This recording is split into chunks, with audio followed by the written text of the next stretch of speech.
to see you once again. It's been so long and so far from that road back then, that road we traveled together.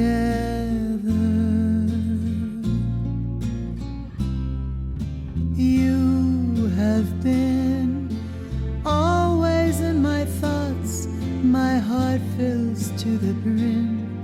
I've kept the love you've given to me deep within.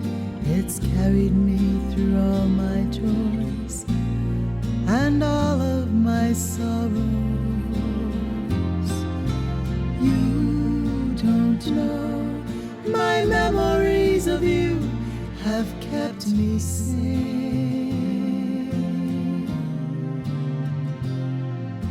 You don't know, they've taken me. Beautiful. And so we will start with Tyler. And for all of you know that Tyler is the chair of the Democratic Party of Hawaii. He's also the lead and the charge to make Biden and Harris win. So would you please speak to the Biden and Harris and what you want us to know and why we need to vote? Sure. Well, thanks, Marcia, for the opportunity to join the East Honolulu Democrats for this town hall. And thank you to all of our candidates for carrying our banner forward. We couldn't do it without you, and we couldn't be leading with our democratic values without you converting that and putting it into policy. On the national level, we've survived through 4 years of the chaotic Trump presidency, and Joe Biden is the candidate who will bring the kind of real, respected leadership that our nation so desperately needs. He'll surround himself with experts, make decisions based on sound science and policy, and restore our place on the world stage.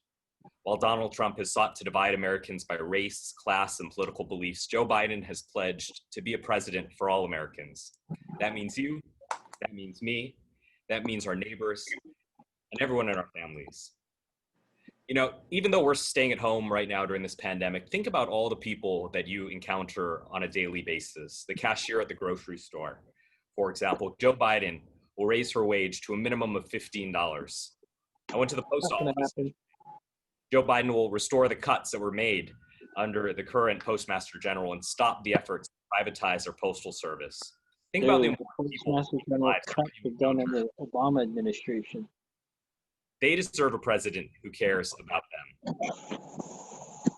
And Kamala Harris will make history as the first woman as vice president, the first Black woman, the first Asian American woman, and we couldn't be more proud of her.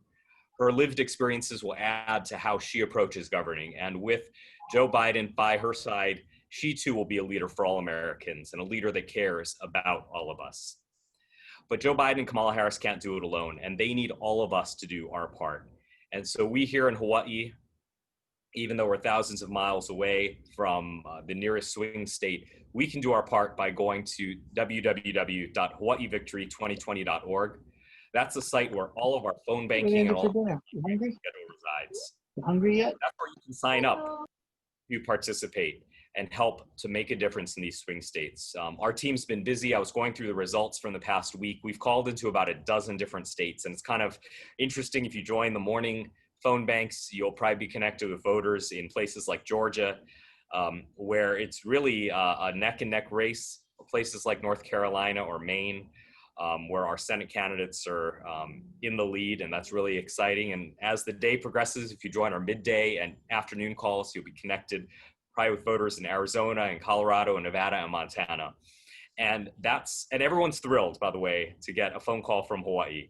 And you can play your part and help to make a difference, again, by going to hawaiivictory2020.org. We really need you in these last 20 days, and I hope that you'll sign up to help us.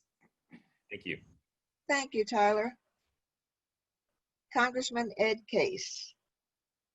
Well, friends and my constituents, I'm so proud to represent East Honolulu in the U.S. Congress, which my district, of course, goes from Makapu'u Point all the way to Mililani Mauka and Ko'olina. And so East Honolulu is an incredibly valued and respected part of my district, and especially to my fellow Democrats. It's so great to be with you. I'm so proud and happy to spend a little bit of time with you, with so many great fellow candidates and dedicated members of the party. Mahalo for all of your incredibly hard work. All of that is good, but I think we all know that we're here with a sense of the incredibly deepest responsibility that we have, because our actions in the next 20 days are going to determine the future, not just of our state, but especially of our country, and I would say our world as well. We have a definite choice to make, and our actions will make that choice. I had the privilege of joining my fellow freshman Democratic colleagues. I joined my second time in Congress, an incredible class, the largest freshman class of Democrats, certainly the most diverse, incredibly talented, dedicated people who have made their mark on the country already. And our guest speaker just a few hours ago was President Clinton, who, of course, if you know anything about him, is, of course, has an encyclopedic knowledge of U.S. Politics and can recite what the debate outcome was in Montana in 1968. But I think there are a couple of things that he said that some of which are going to be no surprise. In fact, none of them are a surprise. The first was just to emphasize what a momentous decision this truly is. Sometimes here in Hawaii, we miss that significance. I don't think anybody on this call does, but many people here sometimes do. How important it is to have a president that stands for our values, how important it is to have a Congress that stands for our values and can shape national policy. This is truly one of those turning point decisions. We say it every election. Every election is a turning point, an important one, but I don't think we have had an election in at least a generation, if not more, that really does stand for that principle, which way our country is going to go, rests on the next 20 days. He emphasized that. He emphasized that Democrats have been the party of advancement and inclusion. I think we know that, but to counterweight that with the choices that many of our fellow citizens from across the country are facing, with a party that has turned to the past, that has turned to not advancing and not inclusive. In fact, really a party of exclusion, which is the reality that we face. And he said, don't take that reality for granted. Going to the last point, which is don't take the election for granted. Yes, Biden is up significantly right now, but let's not. One thing that he said was, let's have a good, solid margin of victory. If you're going to have a victory, let's have it be a really good one. And of course, as Tyler already spoke to, let's not forget the United States Senate, which is a critical linchpin as well in our efforts. And so, really the mantle of enhanced and future leadership, both in our state and our country, is within sight if we work hard. I think in the United States House, our majority, which I've been privileged to serve in for the last 2 years, in the majority, has really shown what we're capable of delivering for this country if we do have that responsibility of leadership. Our For the People agenda, and I'm going to just read the first 9 bills, HR 1 through 9. HR 1, the For the People Act, voter access, election integrity, political spending limits, ethics reform. HR 2, the Moving Forward Act, one of the largest infrastructure bills in our nation's history, to not only take care of traditional infrastructure, but broadband, schools, a program that repairs our infrastructure, but also puts people back to work, much in the flavor of the New Deal. HR 3, the Elijah Cummings, after my great colleague who passed away just a few months ago, Lower Drug Costs Now Act, to go after healthcare, one of the top issues throughout our country. People scared that they're not going to be able to maintain healthcare after the Supreme Court rules on the Affordable Care Act, or for that matter, if the current president and current majority in the Senate that remain in those positions, that to lower the cost of prescription drugs. HR 4, the Voting Rights Advancement Act, to reverse very damaging court rulings that on state voting practices that were intended to restrict the franchise to vote.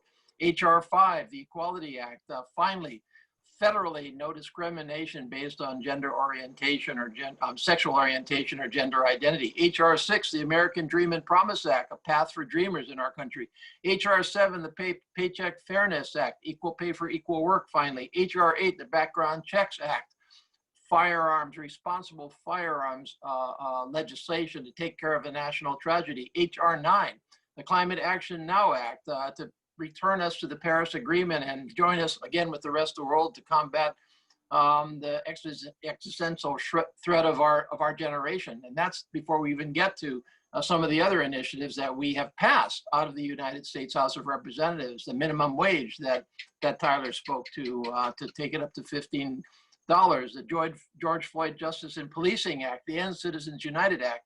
I say these things because they are a shape of things to come if we can do our work in the next few weeks. Well, now, Ed, do you have a Republican challenger? I do have a Republican challenger, and so yes, I am in a contested general election. Now, my mentor, Spark Matsunaga, once told me, I worked for Spark Matsunaga and learned my chops from him. And one thing Spark Matsunaga told me was that if somebody asks you if you have a challenger, if they didn't know that, why should you confirm it? Number one, and number two, if they ask, then maybe you should. Okay, I won't ask again. Yeah. Okay. My challenger is a gentleman. Well, I'm looking to see if we have safe seats. That's all. It's not. Or do we need to get out and work? That's my question to you. I'll finish up fast because I want to listen to the others, but I've got a lot to say, as you can see here. We have two people that are new to our district. So those are the next two coming up. Yeah. Okay. Tell you what, I'll cut it there. I've got a few other things to say. We'll come back. This is for all of us. Let's get out there as we're already doing. Let's work really hard for the next 20 days. Our future is at stake. All Thanks. Right. For the state Senate, we have a newbie to East Honolulu, and that's Chris Lee. And Chris is running for the Senate from Senate District 25, which is crazy the way it wraps around East Honolulu. That's just the craziest thing ever. But welcome, Chris. He's not a newbie. He's been in the House for a while, but he's new to us. So Chris, or is it Chris or Christopher? It's Christopher when I'm in trouble, and my mom says okay, your mom likes Christopher. Okay. But you can call me whatever you want. No, thank you so much for having me. You know, it's an honor to be here and to get a chance to talk to folks. Because of COVID and everything else going on this year, I didn't get out into the district and knock on doors as much as I would have liked. But perhaps, you know, after this is over, there'll be an opportunity to actually meet people face to face.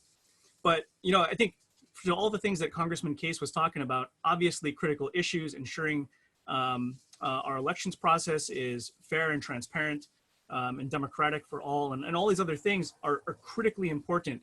And so get out and vote.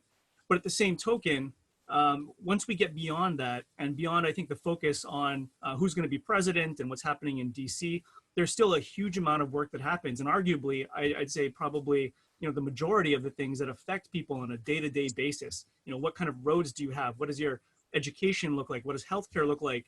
And all these sorts of things are also decided right here at the local level, the state and local level. And so I think it's really important that people get involved. And this is really one of the reasons why I decided to, especially this year, run for the Senate, because we have this opportunity. You know, COVID has sort of changed everything for us. And it's certainly been devastating in a lot of ways, but at the same token, there is a silver lining, and that's forcing us to rethink the way we do things as both a society, but certainly here in Hawaii. You know, we have an economy that's been largely dependent on tourism. We have a new generation that's growing up here that faces significant financial challenges, not just finding jobs, but finding housing and everything that comes with it.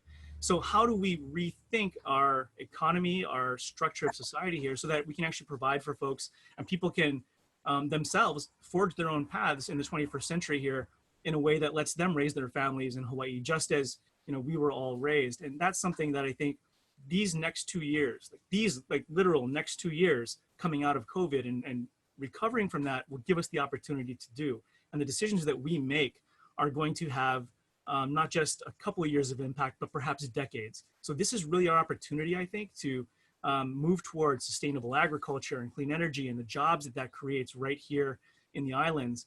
And I really want to help be a part of that and help push that forward. So it's an honor to have the opportunity to be considered. and I'd be happy to answer questions when the time's appropriate. Okay, great. The next Senate person, Senator Stanley Chang, State Senator Chang. Stanley? Thank you. Thank you, Marcia. Thank you again for the opportunity to be here tonight. I really appreciate all the folks on this call tonight and to see so many fantastic candidates, all the way from our member of Congress, Ed Case, our candidate for mayor, Amemiya, hopefully a future colleague from the state Senate, Chris Lee, and of course, Representative Mark Hashem, who I joined the city council at the same time as he joined the state house back in 2010. That was a blue wave year for us, at least, because the city council seat flipped from bright red Charles DeJoux to myself as a Democrat.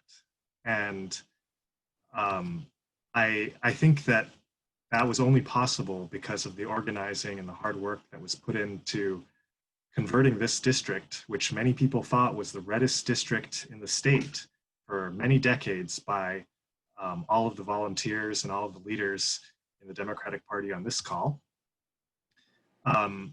When I got first elected in 2016, the choice was very clear between the most conservative member of the state legislature and myself. And I'm very proud that for 2 straight years, the American Conservative Union ranked me as the most progressive member, the least conservative member of the state Senate. Oh, I guess that's a.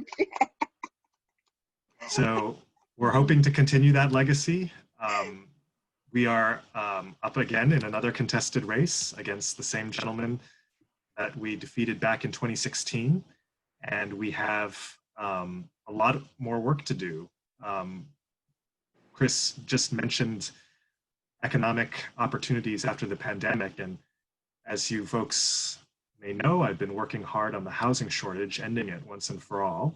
You might have seen that just last month, housing prices on Oahu hit another record high. $880,000 was the median price, even in the depths of this economic disaster that we're in right now.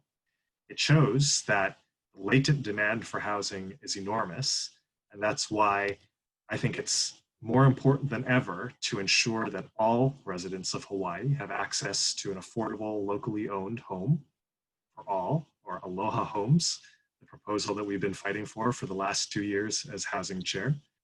And we have, a number of other issues, our neglected schools and public facilities that we're starting to get a lot of funding for, whether it's Kalani and Kaiser, my alma mater of Kahala Elementary, and much more action at the legislative level, but I know our time is short tonight, so let me leave it there, and thank you again for having me. Speaking of schools, we have 2 people here. Yeah, you, Bert. He looked at me like, yeah, I'm counting you.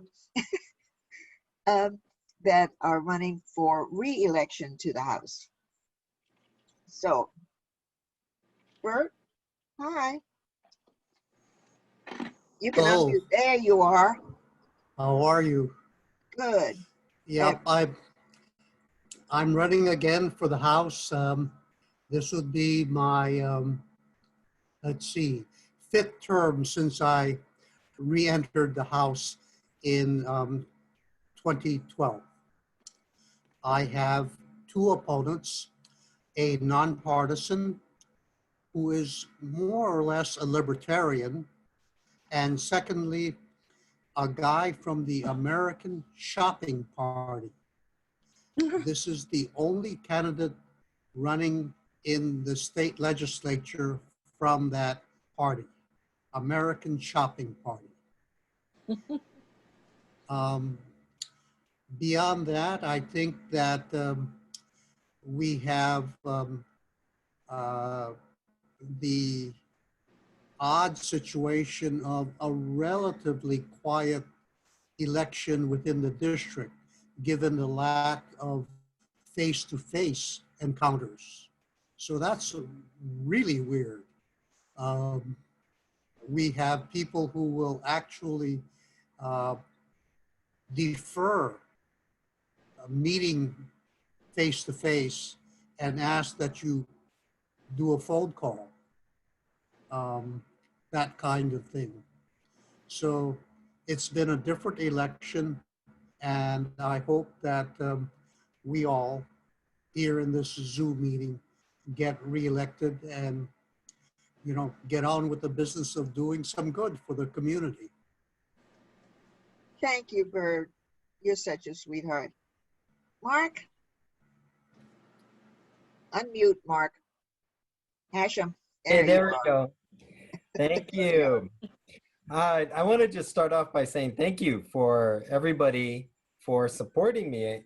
All the Democrats in East Honolulu for supporting me for 10 years now. It's before everybody else got on, we were talking how long we can't believe it's been 10 years because Marsha was saying that,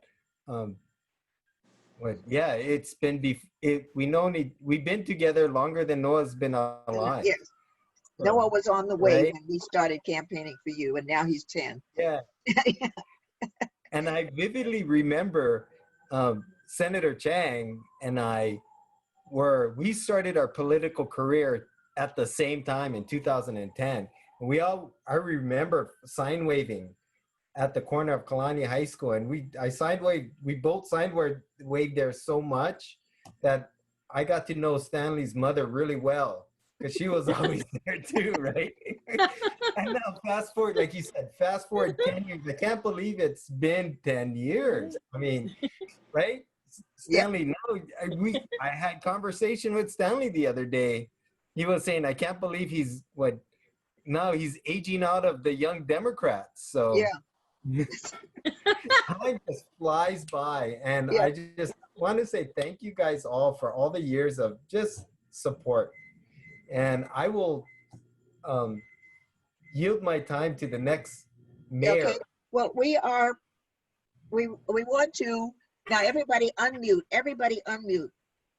Everybody unmute. You too, Bert. This is for our next mayor. Thank you. And then since you don't live in the district, we'll make you an honorary member of East Honolulu. Okay, thank you, Martha. Am I up next? You want me to start going? I do. All right. I want you to tell us about you, number one. Okay. And then the big question, I promised your people that I wouldn't do a trick question, but this is it. This is the gotcha. Okay. Why in the world would you want to be mayor at this time? It's like, you're too sweet. You're a lovely person. Oh my God. Why would you want to do that? I'm a glutton for punishment. Well, I'll get to that answer, but I first please, want to thank you, Marcia, for putting this event together. I want to thank Tyler Dos Santos Tam for his support and the Democratic Party's support of me in this general election campaign. They've done a lot for me in terms of radio commercials and phone banking and mailers and many more. So thank you to the Democratic Party for your support of my campaign. To my fellow Democratic candidates, congratulations for advancing to the general election and best of luck to all of you. I'm a first-time candidate and my respect for anyone who runs for office is enormous. Running for office is very rewarding, but very humbling. I used to be proud of how much I sign waved and canvassed across Oahu, but people say I have a long way to go to catch up to people like Ed Case and Stanley Chang. So one day I hope to reach their prolific canvassing and sign waving, and I'm trying to get there. But it's been a great run. I made it through a crowded field of 15 candidates in the primary, and now of course it's down to the top two. The campaign's going well. I've been involved in a lot of campaigns, helping campaigns, and so I mean, you know when a campaign's going well, you know when it might not be. I feel really good. There's a lot of energy. We've got people sign waving all over the island and canvassing, or actually we call it lit drops or literature drops. You can't really knock on doors because of the pandemic. You just put the rubber band around the doorknob and let your leaflet hang there or on a gate. But we're trying to get the word out. through TV, through radio, through social media, emailing, phone banking, friend-to-friend cards. I think you guys all know the ways to get our message out. And so I feel positive, but I need your help. There's been a bunch of polls out there, and I faced this in the primary, you know, some all over the place, some favorable for me, some not. But I learned that the main poll that is important is the one that was on August 8th and the one on November 3rd. I did the best in the primary in that poll as compared to the other polls that were published by the media. So I'm confident that, you know, we will be victorious on November 3rd as well. In terms of why I'm running, Marcia, I mean, I'm running for the same reasons everyone else on Yeah, this but Zoom. that office, oh my God. Oh dear. Well, because I mean, it's an important office. It's important that you have a Democrat in that office with Democratic values. Like my fellow candidates here, I believe in public service. I want to improve Oahu. I want to make it better, you know, not only for us. My wife and I have a college-age son, and I want to create a better future for him as well. And so, you know, again, I have the same values as everyone in this call. I couldn't have predicted COVID, Marcia. I mean, yes, it was a daunting job enough without COVID, but it's even more challenging. But the way I look at it, it's more important that everyone here on this Zoom call gets elected more than ever because of the COVID-19 pandemic, because of the political uh, chaos going on all around us from Washington, D.C. to even arguably here in Hawaii and on Oahu as well. So I need Well, your let me tell you a little thing about what you're headed for, okay. because I worked in the city council, and first of all, the phone rings every minute of every day. Somebody's got an issue. It is written in stone. There will be no water main breaks from 9 to 5. All water main breaks are 3 a.m. I'm telling you, and somebody just went through the light, and the city lights don't synchronize. If you drive down the highway, then not at 40, they're 35. And the rest of you are laughing, but I'm telling you, when you work in the belly of the beast in that city, and every minute of every day, some constituent has a problem. That's all I'm saying. Just, put on your best armor and go for it. Don't say I didn't tell you.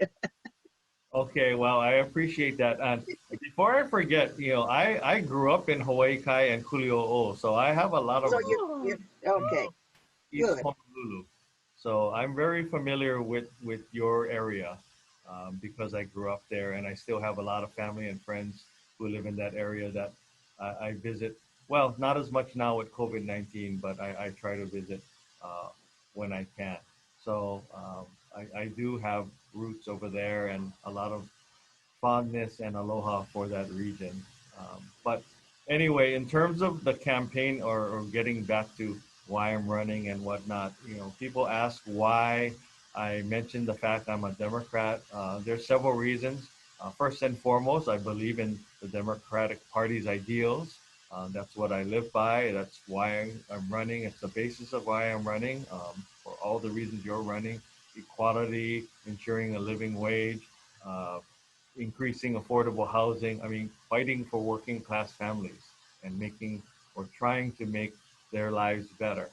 And so, again, I'm proud to be a Democrat and I don't shy away from it. Now, on the flip side, my opponent, he's not really saying what party he's aligned with, but it's clear he's aligned with the Republican Party. He has a conservative bent or philosophy. Former Governor Lingo is running his campaign. He's supported the Hawaii Republican Party financially in the past. He's closely aligned with the Grassroots Institute, and there's many other examples of his Republican leanings. So it's incumbent upon us that we work hard and that I get your support if possible to spread the word amongst your friends, family, and colleagues to get out the vote and support me in any way you can, just as I'll support all of you in your efforts as well. So, Well, just to let you know that I was your first vote. The ballots came one day. We filled it out and put it back into the yellow box that day. all So right. for Well, you and you and you and you and Stanley, that very first day, filled it out, ran around to the yellow box and put it in. well, if Marsha, if I may just wrap up and say a couple more things, and then let anyone else who needs to speak have their time. But I do agree. I don't disagree with you that it's a thankless job, and that there will Oh, be I'm just kidding you. calls. Don't let me. I'll get calls at all hours of the day, but I'll tell you, one of the best training grounds or jobs to get you ready for public office is being the executive director of the Hawaii High School Athletic Association.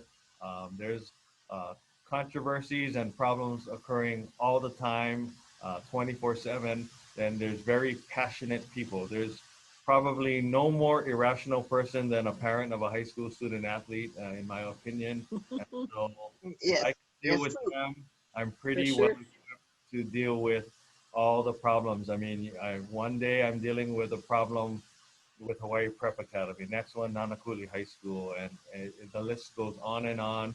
Bowling parents, football parents, et cetera, et cetera. So I'm kind of ready for it. I kind of know a flavor or have a flavor of what it's going to be like, and I'm ready. I'm excited at the opportunity to be a public servant like these gentlemen here in the audience today.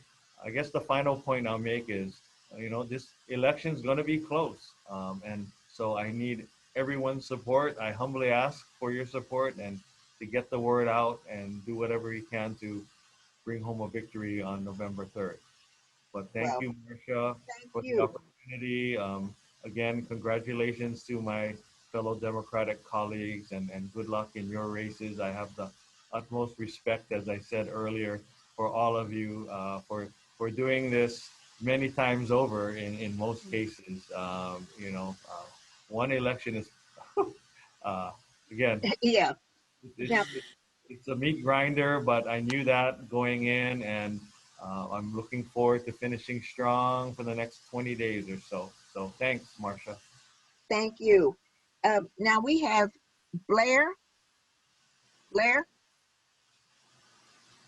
I see him down here. Blair, can you unmute? No? Okay. Now, let's go back then. Do we have anyone that wants to ask any of our candidates questions? Becky, are you there? Alice? Lorna? No questions? Rebecca says she's having an audio issue right now. Oh, okay. Lorna, I don't you have want a to ask question. questions? I don't have a question. I just want to say mahalo, mahalo, mahalo for running, doing this, and winning your primaries and being outstanding candidates. I've watched so many of the forums and various types of conversations that you've had to have all along the way. And there are arguments up and down that say, we really ought to have different parties represented in our government. And I just say to that, after knowing you and working with you and hearing you, no, we don't need other kinds of parties in our government. You guys are great, and Democrats should win. And we are so lucky to have such outstanding candidates in all of you. And just from all of my travels around the island and listening to people and hearing them complain about a lot of different things and talking about what it is that we can offer, all I can say is thank you for running. Thank you for doing this. And thank you for representing us and spending the hours that you do. It's so clear that your presence is magnificent, and we're with you all the way, and Oahu will be there for you. Thank you for being such outstanding candidates and representatives for the people. Mahalo. If I may, and we still Yes. have time. Alice? Yeah, you know, Yes, please go ahead. For our East Oahu candidates, being close physically, it's easier to keep up with what's happening around us. But I have a question for Congressman Case. As we follow the national adventures, the portfolio of things that the House has successfully put together.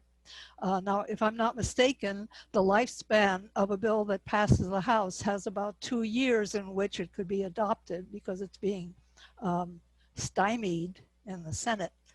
But do you sense that there is a widely shared commitment to seeing that these all get a chance to move forward in our preferred optimistic scenario after the election? Yeah, thanks for the question. And actually, before I answer it, I want to say that I do sympathize with Keith on his comments about, you know, dealing with angry parents. But I found the best preparation I had for politics was youth soccer coach. If you want to get that around the ground on parental disagreements with your approach to coaching, that's where you have to do a little bit of hardcore negotiating. So I would advise that for anybody that wants to enter politics. The answer to your question is yes. All bills are introduced into a 2-year Congress, and so at the end of this Congress, all of the bills, all of the work that we've done in the House, in my mind, tragically ends. But that doesn't mean that the work is wasted. We have worked very, very hard as a caucus to come up with bills that we think are the right approach for the country, that reflect the values of the country, that take care of people. We call it the For the People agenda for a reason. It's for the people. And it's for the people on things that people care about, inclusion in government, economic jobs, equality in the workplace, equality in the home, drug costs, healthcare. I spoke to that earlier. Safety, public safety, justice. These are all interwoven into our agenda, and this is an agenda that I think we can proudly reintroduce on the first day of the next Congress, and try to advance as quickly as possible. And hopefully, we will have a far more favorable Senate to work with, as well as an administration. And so, the work of the last 2 years was great work. It's tragic that we couldn't get this stuff done, but I feel that the weight of history is on our side, and we will get it done. That's hopeful that all is not lost. Thank you. No. Thank you. Can I add just one thing for our congressman? He will be reelected. And as such, he will be one of the honored people who gets to decide on who the president is. Because once you vote in November, the electors meet at the Capitol on December 15, and then all of that is mixed up and it is sent to the Congress, to the House of Representatives, and each state gets one vote, and they decide on who the president is, and he will be in that Congress, and that will be, you meet on the 3rd and it'll be on the 6th. So that's in your hands. Well, absolutely, but it all does flow from the voters. I mean, I can't arbitrarily decide that. That flows from the result of the vote. Yeah. And we all have heard a very realistic, at least possible scenario that would lead to a result that would be completely contrary to the will of the people. We don't ever want to go there. It's only happened remotely once in our history But the best way to solve this and to take that one off the table altogether is what Tyler started off by talking about, which is, when we talk about the mantle of leadership here in Hawaii, we're going to have a Democratic administration, a Democratic legislature. And so, yes, individual members, we need to get them into office and support them, but we owe our responsibilities also to the rest of our country now. So as people do have free time or free money for that matter, there are dozens of races across the country that are critical to our agenda, especially in the United States Congress and especially in the swing states for the presidency. And so the work that folks are doing right now, and to Lorna's point, completely reciprocal. I mean, there are so many hardworking members of the party that are our full partners in all of this. So, I'm not going to sit back there and just take this without giving it back as well. It's a full partnership, and I really appreciate that. But we all owe some of our time and energy in the next 20 days to other than Hawaii. That's where it is needed. Now, okay, I have Becky, question. did we get you back yet? I have a question. Okay, where are you? Cynthia Jarrell. Oh, Cynthia, up here. I'm looking down. Okay. Okay, to Congressman Ed Case. I'm concerned. Are you in town, or are you in Washington D.C. now? I am in town. Good, because I was thinking it was quite late if you were in D.C. Well, you can tell I'm in town because I have my law shirt on. If I'm in D.C., I do wear it in D.C., but I tend to be a little bit. Okay. Well, I would have to appreciate all your hard work on the PPP, and I really appreciate your emails. I look forward to them. You've done a lot of good work in that direction. Well, I really appreciate that. Where we are in Congress, we are all well, I think we all are in Congress back in our district right now, subject to 24-hour recall. If we are able to complete an agreement on the second round of COVID-19 assistance, which tragically has not been achieved thus far, and I think it's a real tragedy. And hey, welcome to the reality of when your values are not in control and prevailing in the various branches of government. The House passed out our second bill, the HEROES Act, on May 15th. So we're talking a long time ago. We passed out a revised HEROES Act not 12 days ago. And we said, okay, fine, if you're not going to take the first one, then here's a revised one, substantial reduction, but we're still going to take care of the people in it. And that's been rejected. And so if there was any illustration I could give you that was quite so, direct and intense in terms of the realities of what an election means, elections count. It's the approach by a completely different value set to helping ordinary Americans with COVID-19 related concerns, whether they be economic or public health or community related. And so this stuff matters. I hope we get it done, and I'll be back in Washington then in 24 hours. But we're ticking down now, so it'll probably have to be after the election. And I'm going to go up here to Chris Lee. He has a strange configuration. His district is really strange. Portlock, Waimanalo, Kailua, and all of the islands out in the ocean are part of his district. So tell us, how in the world you feel that you can service this district? It's just so convoluted. Yeah, this is one of those issues that hopefully if we take over some other state legislatures around the country, we can actually get Congressman Case some more colleagues, because so many states are gerrymandered and it completely flips the balance of power against what the population actually represents. And, in Hawaii, we're fortunate that actually we at least do this in a bipartisan manner, but nevertheless, we have some weirdness going on. So, I grew up in Kailua, and for the last decade or so, I've represented Kailua and Waimanalo and been very fortunate to work, I think, on what is really actually a lot of collective issues that our communities share. Coming around the corner into Hawaii Kai, traffic's still an issue. We still have a lot of issues over development and preservation of our natural resources, the impacts of tourism, and all the same sorts of issues that we see and we've actually been working on. So I think it's actually really not that different than the communities next door. And so I'm actually really excited because, not having the opportunity to actually talk with everybody and go door to door, I have met a lot of people, both through Zoom forums like this one and other places, and have those conversations.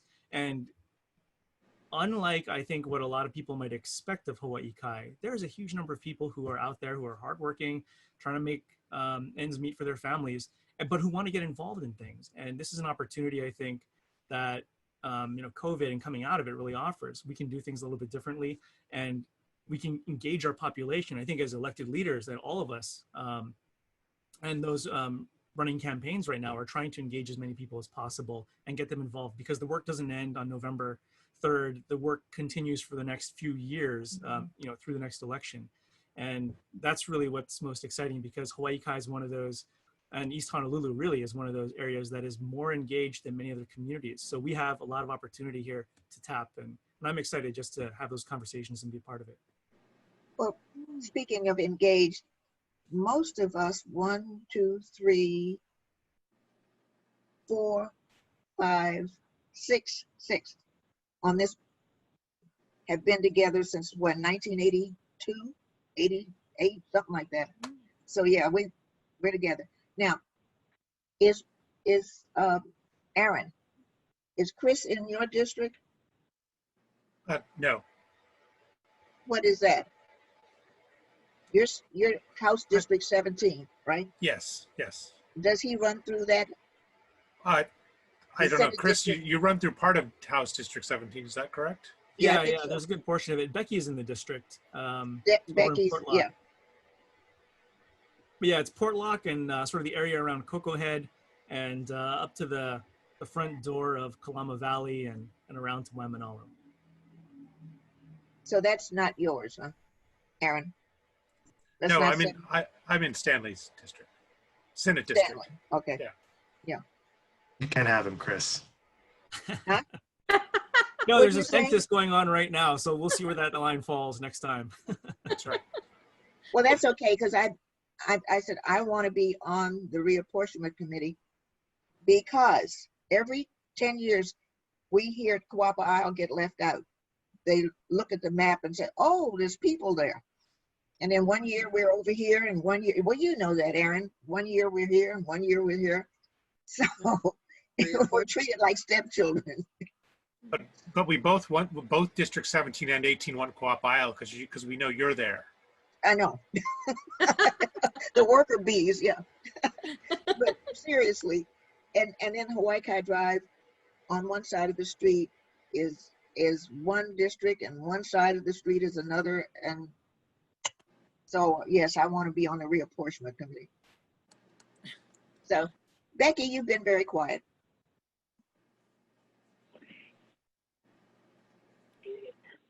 Becky still doesn't have audio. I know it's not quite Yes. like me Oh, there you go. to be so quiet. For those that maybe don't know, I think most of you know me. I'm back serving again as the president for Precinct 1702, which is part of a sliver of East Honolulu that is part of future Senator Chris's district. And we're really excited to have you. We're really excited to have you in our community. I constantly tell Stanley that I'm going to vote for him, and he constantly reminds me that I'm not in his district, and that I need to vote for you, and I get excited all over again. But I think that's testament to what a lot of our representatives have done over the years, and that's really to sort of adopt the portions of our community that are represented by our red brothers and sisters. And so, whether it's Representative Hashem, Representative Kobayashi, over the years helping to make sure that democratic values are represented, and certainly Senator Chang, and when you were a council member as well. I think that the folks on the screen, we've been fighting together for a long time to make sure that the world knows and that our community knows that we care about democratic values in East Honolulu as well. And so not so much of a question as I guess just a call to some of my fellow East Honolulu Dems. You know, I've been hearing a lot in this race, questions in this election cycle, questions about why, and you know, Keith mentioned it, why is he running, putting forward the party so forward, and why in all of his statements and in all of his ads. And I hear it from fellow Democrats that mayor is a nonpartisan seat. And I gotta tell you, I mean, a lot of you know that I do a lot of work on the county level. Marcia, maybe you can speak as your work at the city council, but the work of the mayor is far from partisan. And the work of the county has impacts on the values that we all care about, whether it's that government steps up right now to support people in need, or is focused on sort of tightening the belt, which we all know is, you know, conservative speak for cutting services. Whether we think it's important to build affordable housing for low-income communities, having diversity in government, whether it's gender diversity, age, ethnic diversity, LGBTQIA diversity, how we treat our houseless community members, whether we have transportation equity across the island. I mean, the list goes on and on. We all remember how debilitating it was for when we had Charles Dejoux as our council member. And that was at a county level, quote, nonpartisan seat. But we know how critical it is to have Democratic leaders up and down the ballot. So thank you to my fellow Democrats for recognizing the importance of supporting Democrats even at a county level. Thank you, Keith, for stepping forward, as Marcia mentioned, for this very difficult job. Know that we stand ready to support you, whether it's phone banking, lit dropping, and just telling every Democrat that we need you, and we know it's important that you get elected. So, from Portlock Democrats, we exist. Yeah, well, he knows that we love him. And from what I understand, that other districts on the island that have had Zoom meetings and have included Keith. So he knows that we love him and that he's a part of the whole. Right? Yes. Yes. Can I add two more things and I'll be quiet? I want to mention that I went to Kamilawiki Elementary, New Valley Middle School, and Kaiser High School, 9th and 10th grade. So those are additional East Honolulu ties. And then you have the time and inclination. Tonight at 9 p.m. on KHON is the mayoral debate between myself and my opponent. And that will further highlight the differences between us and our political leanings. So if you, again, are so inclined, we will be on KHON at 9 o'clock. We're also on KHII right now from 7 to 8. But if you're wondering why I'm not at the debate and I'm with you, I would love to say you guys are more important. But we taped the debate earlier today. Of course we are. In the morning, and so it's a taped debate, but we did have the debate earlier this morning at the Outrigger Waikiki, and he wasn't so nice to me, but hey, anyway, go watch, and you'll see what happened. But thank you.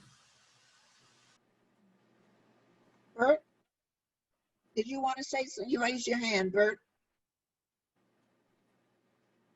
I think you're just waving to me and thanking. Was he just waving? Thank you, Bert. Yeah, just waving. Hi, Keith. Hi, thank you, Bert. Are there any other people that want to ask questions of your candidates? Now's the time. No questions for any of the candidates? May I make a comment to Ed Case? Hawaii needs the money for real survival and growth.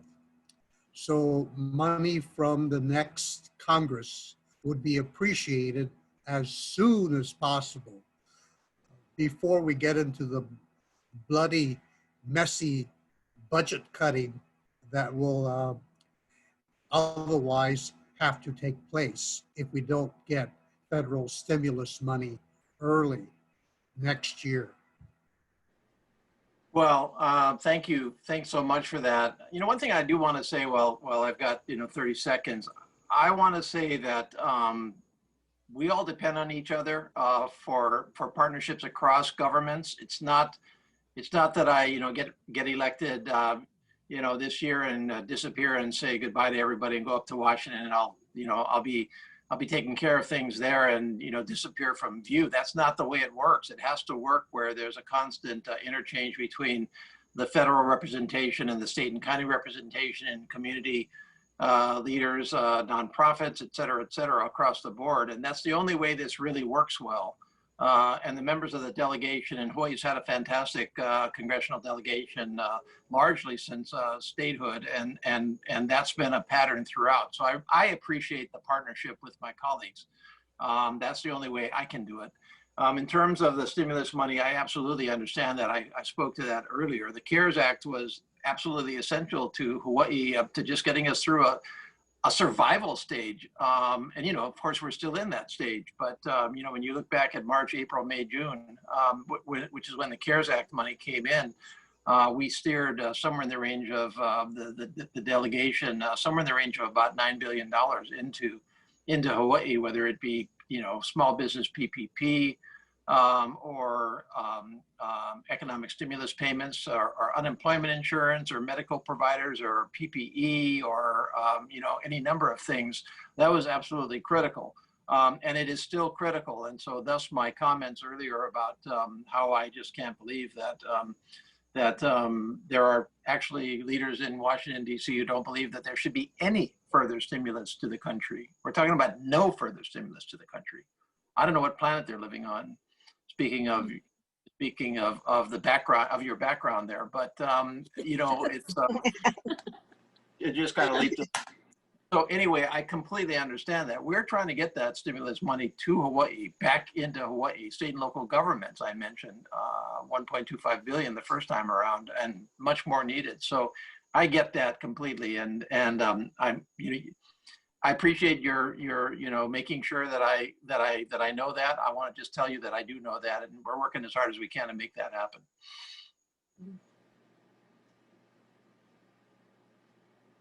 Any other questions? Everybody's so quiet. Bert, I like your background too. Yes, with his background and his headphones, he's ready to take off out to. That's right. Planets. Yes. Like an astronaut, not a politician. Yeah. Yes. Yeah. Mark? Not a politician of this world. No. Okay. Mark, you're sitting there so quiet, so far away from us. Okay. What's on your agenda to finish this year? Oh, I guess the legislature's finished. What would you like to see going forward into the next? Because we sure you're going to win, but what would you like to see going forward? Me? Yes, you. Oh, there's some projects that we still need to go forward on, like where's that? Cooling of East Honolulu. This year was the first year that we put in Haione electrical upgrades for the school. I mean, I met with the principal. Haione's electrical infrastructure was so bad that they had a recalled power box, like a circuit breaker. It was so dangerous that if people touched it, they would get shocked. Oh. And if they, the blow up things where people, the bouncy thing, right? Yeah. They couldn't even plug that into to the school because that would short the whole system. Yeah, it was really bad over there. So we got $2 million for that. So so we got to move on some of these projects and start to get them through. The Kalani High School the Kalani High School track is one that we're halfway through with that. Senator Chang and I walked through the boys' locker room right? And the boys' locker room was exactly the same as it was since 1959. So, yeah, yeah, Keith, it's really bad. did you go to that school? No, but from my HHSAA days, I'm very familiar with that locker room, and it hasn't. Yeah, that and Roosevelt's are, whew, and Farringtons, and the list goes on. But yeah, Kalani's pretty bad. Yeah, Kalani is, and going back to our the previous comment, back in the day before 2010, it was Fred Hemmings, Yes. right? It was Fred Hemmings, and sorry, I can't remember your opponent, Senator Chang. Sam Sloan.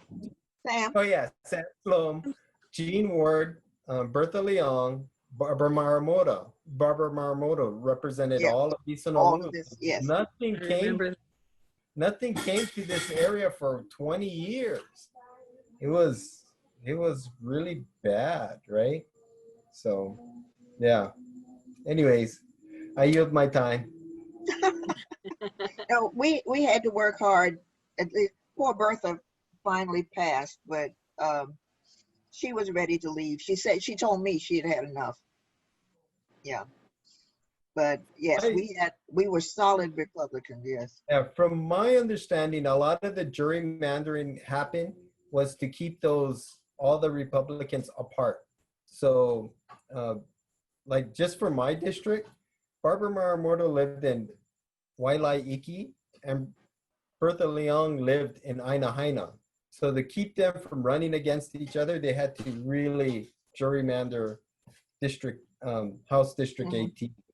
So, and I think probably that's why the Senate districts are kind of weirdly cut, was because they did that for Sam Sloan and Hemmings, maybe, back in the day.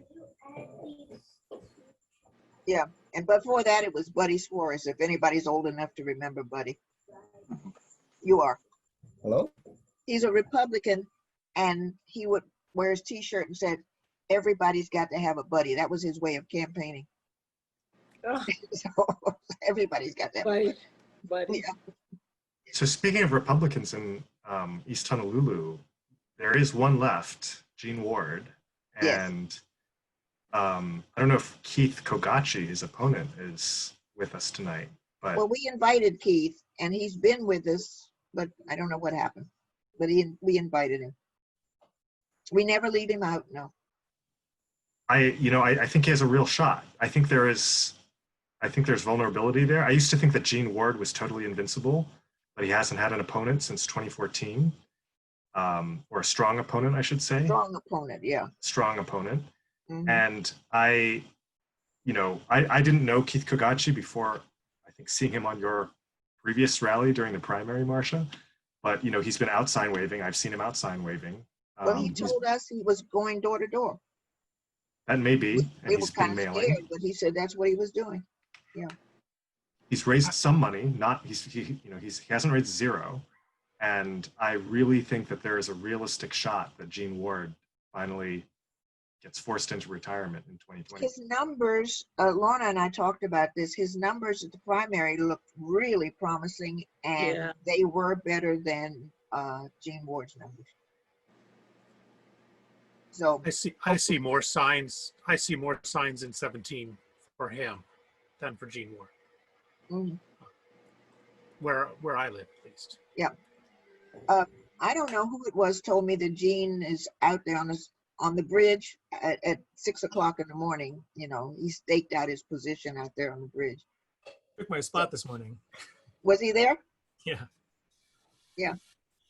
That's where he's been for 100 years, So, but we are supporting Keith and all we can do, and hopefully it makes a difference.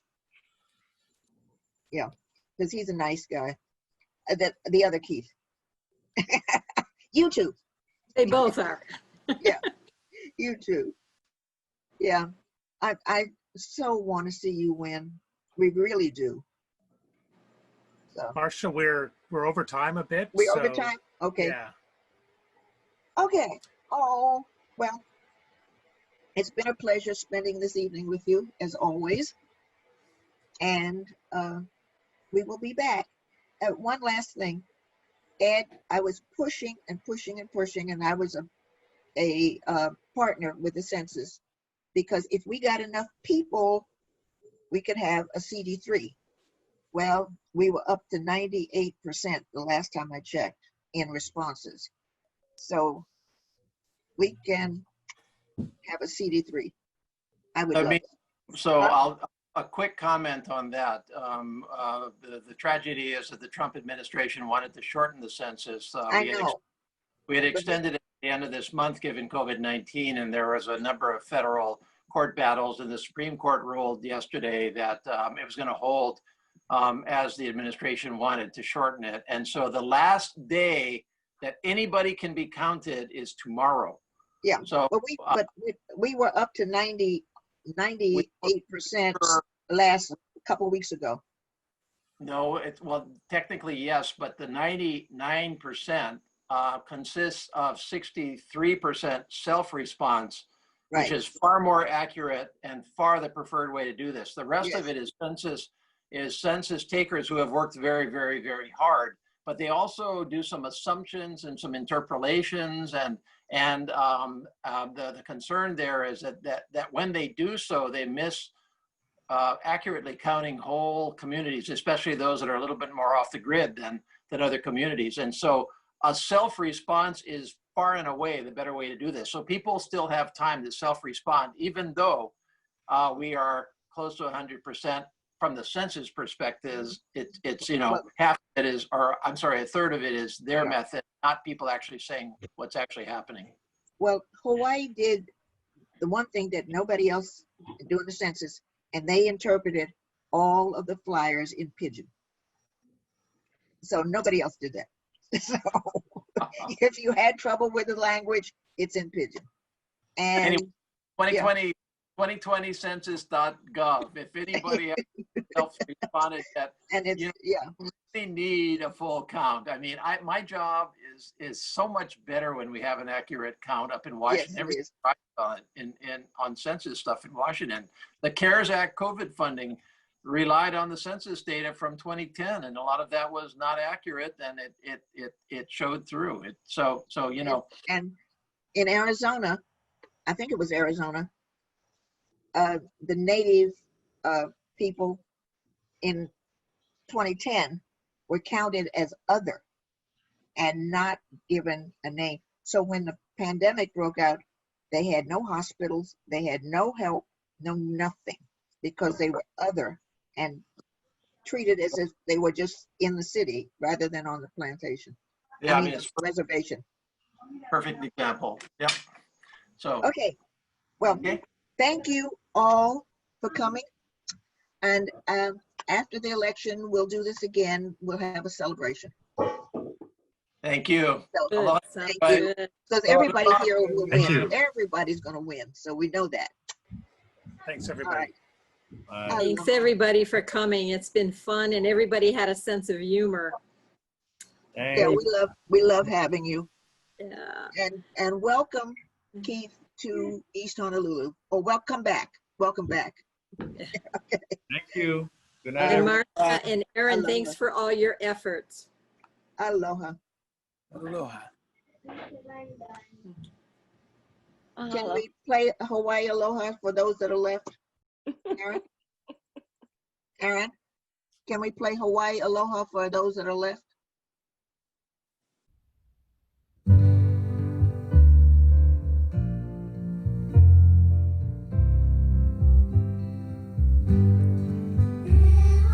Aloha,